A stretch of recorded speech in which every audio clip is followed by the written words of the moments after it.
Alipokamatwa Nelson Mandela akawekwa ndani na wenzake wakati wa kesi maarufu ya Livonia trial ambayo iliwahukumu kufungwa miaka 27.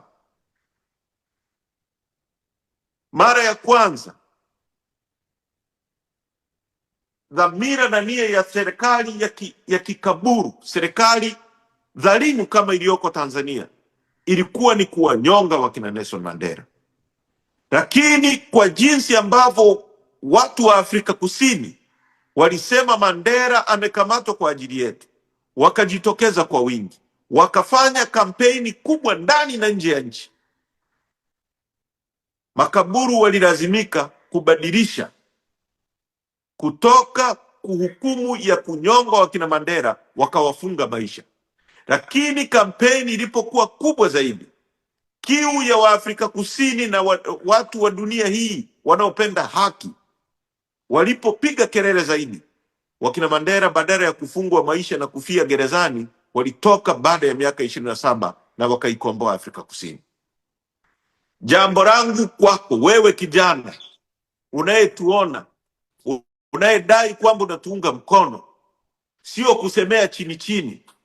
Tunapaswa kuanzisha kampeni kubwa ya kutaka utawala huu wa kidhalimu umwachie Tundu Lissu, kwa sababu Lissu amekamatwa kwa ajili yetu, kwa sababu wote tunajua na wote tunaamini Lissu hana kosa.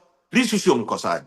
Lissu ni mtu mwema anayetupigania, ili asikate tamaa, ili asiwe na baridi kule aliko anafikiri kwamba nimekamatwa na watu niliokuwa na wapigania wamerudi nyuma. Tunapaswa kuanzisha sasa, kuanzia leo, kampeni kubwa kwenye kila platform, kwenye Facebook, kwenye Instagram, kwenye TikTok, kwenye Twitter, ya kumdai Lissu.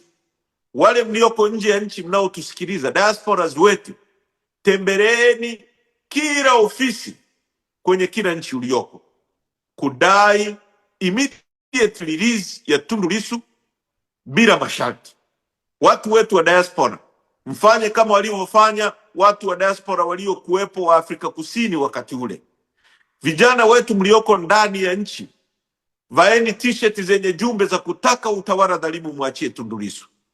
Tuandike vipeperushi visambae kwenye masoko, kwenye posti za milingoti ya umeme, kwenye majengo ya ofisi za serikali, zikiwa na picha ya Lissu, lakini zikiwa na ujumbe wa kumdai Lissu aachiwe.